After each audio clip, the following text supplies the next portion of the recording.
Doctor Agarwal's கண் மருத்துவமனை இலவச கண் பரிசோதனையை வழங்குகிறது. Book appointment now. மக்களை காப்போம், தமிழகத்தை மீட்போம் என தலைப்பில் தமிழகம் முழுவதும் சுற்றுப்பயணம் மேற்கொள்ளும் அதிமுக பொதுச் செயலாளர் எடப்பாடி பழனிசாமி ராணிப்பேட்டை மாவட்டம் ஆற்காடு சட்டமன்ற தொகுதி தனது பயணத்தின் 100வது சட்டமன்ற தொகுதி என்பதால் மிகவும் மகிழ்ச்சி அடைவதாக கூறினார். தமிழக தொழிலதிபர்களை வெளிநாட்டுக்கு வரவழைத்து தொழில் முதலீடுகளை ஈர்ப்பது போல் முதலமைச்சர் நடிப்பதாக அதிமுக பொதுச் செயலாளர் எடப்பாடி பழனிசாமி குற்றம் சாட்டினார். நேரத்தில் உங்களோட பேசுவதிலே நான் மற்றற்ற மகிழ்ச்சி அடைகின்றேன். ஏனென்று சொன்னால் இன்றைய தினம் 100வது சட்டமன்ற தொகுதி, இந்த ஆற்காடு சட்டமன்ற தொகுதி என எழுச்சி பயணத்தினுடைய 100வது சட்டமன்ற தொகுதி. அதிமுக மக்களை நம்பி இருக்கின்றது. மக்கள் தான் நீதிபதிகள், மக்கள் தான் யார் ஆட்சிக்கு வர வேண்டும் என்று தீர்மானிக்கக்கூடியவர்கள். கூட்டணி அல்ல. ஆனால் ஸ்டாலின் கூட்டணியிலே ஆட்சி பொறுப்பை மீண்டும் ஆட்சியிலே அமர்ந்து விடலாம் என்று பகல் கனவு காண்கின்றார். அது ஒருபோதும் நடக்காது. எதுக்கு வெளிநாடு போறாரு? தொழில் முதலீட்டை ஈர்ப்பதற்காக சொல்றார். தொழில் முதலீட்டை ஈர்க்க போல தொழில் முதலீடு செய்ய போறார் முதலமைச்சர். ஏன்னா ஏற்கனவே பல முறை வெளிநாடு போயிட்டு வந்துட்டார். வெளிநாடு போனாரு, வெளிநாட்டுக்கு தொழில் அதிபர் அழைச்சு தொழில் முதலீட்டை ஈர்த்தா பரவாயில்ல, அது ஒரு நாடகத்தை அரங்கேற்றார். தமிழ்நாட்டுக்கு தொழிலதிபரை அங்க வெளிநாட்டுக்கு அழைச்சு அவர்கிட்ட புரிந்துணர்வு ஒப்பந்தம் போடுறார். இப்படிப்பட்ட முதலமைச்சர் நமக்கு தேவையா?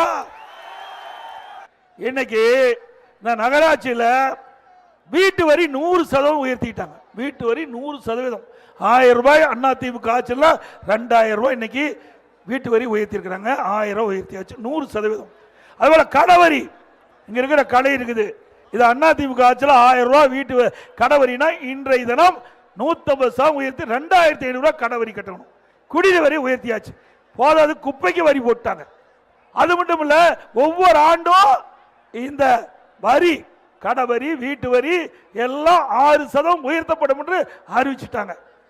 இட்லி புழுங்க அரிசி 1 கிலோ அதிமுக ஆட்சியில் 30 ரூபா, இன்றைய தினம் திமுக ஆட்சியில் 48 ரூபா, 18 ரூபா ஏறி போச்சு. கடல் எண்ணெய் அதிமுக ஆட்சியில் 1 லிட்டர் 130 ரூபா 1 கிலோ, திமுக ஆட்சியில் 190 ரூபா, 60 ரூபா ஏறி போச்சு. நல்லெண்ணெய் 1 கிலோ அதிமுக ஆட்சியில் 250 ரூபா, இன்றைய தினம் திமுக ஆட்சியில் 400 ரூபா 1 கிலோ. நல்லெண்ணெய் 150 ரூபா விலை உயர்ந்துடுது. இப்படி விண்ணை முட்டுக்கிட்ட அளவுக்கு விலைவாசி இருந்தா ஏழைகள் எப்படி வாழ முடியும்?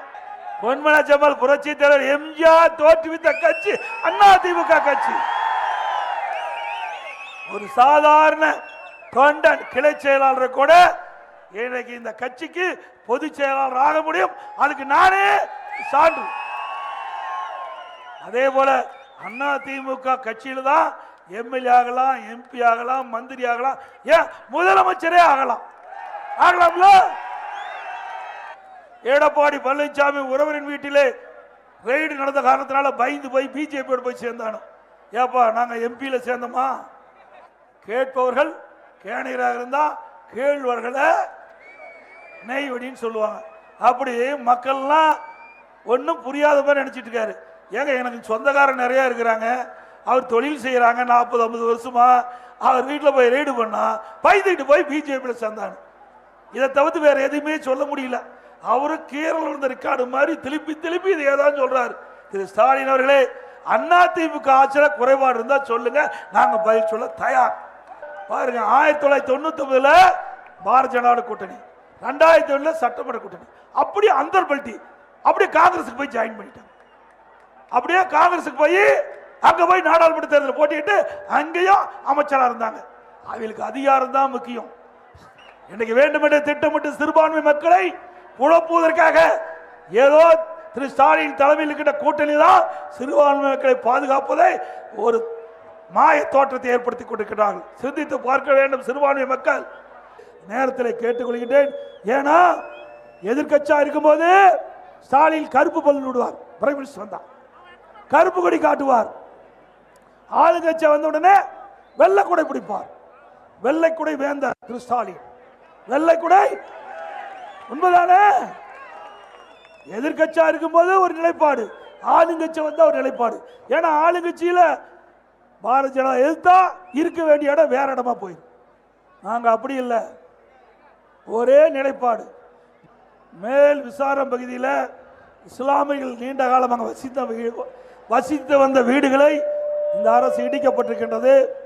இஸ்லாமிய பெருமக்கள் வசித்து வந்த வீடை இடிப்பது சரியல்ல, கண்டனத்துக்குரியது. மீண்டும் அதிமுக ஆட்சி வந்தவுடன் அவர்களுக்கு நல்ல இடங்களை தேர்வு செஞ்சு அவருடைய விருப்பப்படி அற்புதமான வீடுகளை கட்டி கொடுக்கப்படும். அதுபோல மலைவாழ் மக்கள், அந்த ஏழை மக்கள் வீடு இருந்தாலும் சரி இல்லாவிட்டாலும் சரி, குடிசையில் இருந்தால் காங்கிரீட் வீடு, வீட்டு மனையெல்லாம் வீட்டு மனை வாங்கி அற்புதமான காங்கிரீட் வீடு பல லட்சம் ரூபாயில கட்டி கொடுக்கப்படும் அதிமுக ஆட்சியில். டாக்டர் அகர்வால்ஸ் கண் மருத்துவமனை இலவச கண் பரிசோதனையை வழங்குகிறது. Book appointment now.